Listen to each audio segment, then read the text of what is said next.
ദൈവത്തിന്റെ അതിപരിശുദ്ധമായ നാമം വാഴ്ത്തപ്പെടുമാറാകട്ടെ.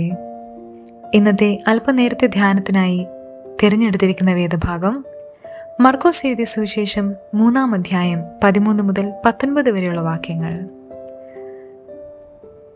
തന്റെ പരസ്യ ശുശ്രൂഷ കാലയളവിൽ യേശു നിയോഗിക്കുന്ന 12 ശിഷ്യന്മാരുടെയും തിരഞ്ഞെടുപ്പിനെ കുറിച്ചാണ് ഇവിടെ പ്രതിപാദിക്കുന്നത്. യേശുവിന്റെ തിരഞ്ഞെടുപ്പിന് ചില പ്രത്യേകതകൾ നമുക്ക് കാണുവാനായിട്ട് സാധിക്കും. ഒന്നാമതായി, ദൈവികമായ വിളിയാണ് യേശു കർത്താവിൻ്റെത്.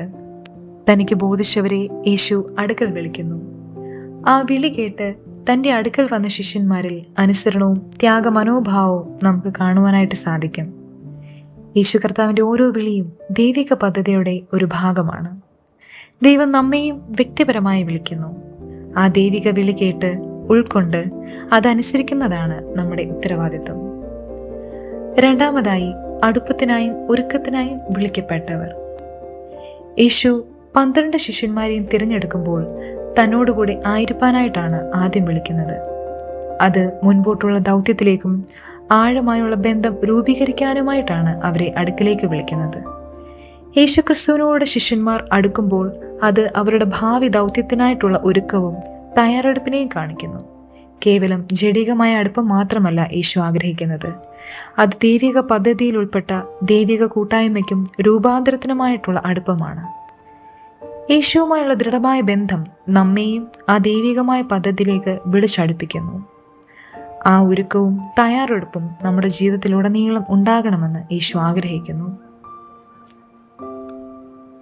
മൂന്നാമതായി, ദൗത്യത്തിനായി വിളിക്കപ്പെട്ടവർ. യേശു കർത്താവിൻ്റെ വിളിയിൽ ചില ഉദ്ദേശങ്ങൾ നമുക്ക് കാണുവാനായിട്ട് സാധിക്കും.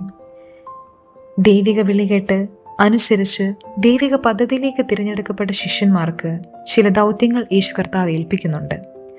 തന്നോടുകൂടെ ആയിരിക്കുന്ന ശിഷ്യന്മാർക്ക് ലോകത്തോട് സുവിശേഷം പ്രസംഗിപ്പാനും ഭൂതങ്ങളെ പുറത്താക്കുവാനുമായുള്ള അധികാരം യേശു കർത്താവ് നൽകുന്നു. ഈ അധികാരം കൈവരിക്കാനായിട്ടുള്ള തയ്യാറെടുപ്പും ഒരുക്കവുമാണ് യേശു കർത്താവിൻ്റെ പരസ്യ ശുശ്രൂഷ കാലയളവിൽ ശിഷ്യന്മാർ ആർജിച്ചെടുക്കുന്നത്. അതിനായി തനിക്ക് ബോധിച്ചവരെ യേശു തൻ്റെ അടുക്കിലേക്ക് വിളിച്ചു.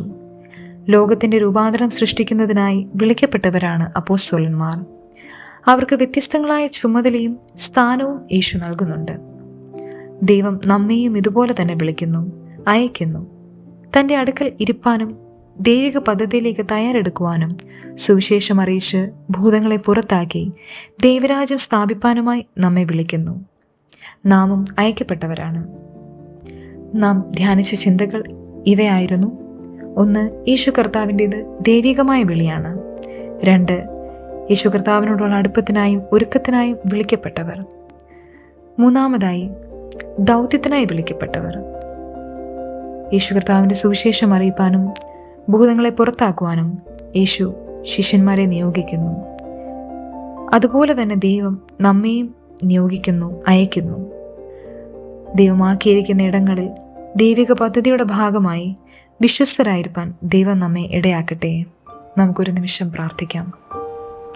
ദൈവമായ കർത്താവേ, നിന്റെ ദൈവികമായ വിളി കേട്ട് അതനുസരിച്ച് ദൈവിക പദ്ധതിയിൽ നിന്റെ ഭാഗമാകുവാൻ ഞങ്ങളെ ഇടയാക്കണമേ.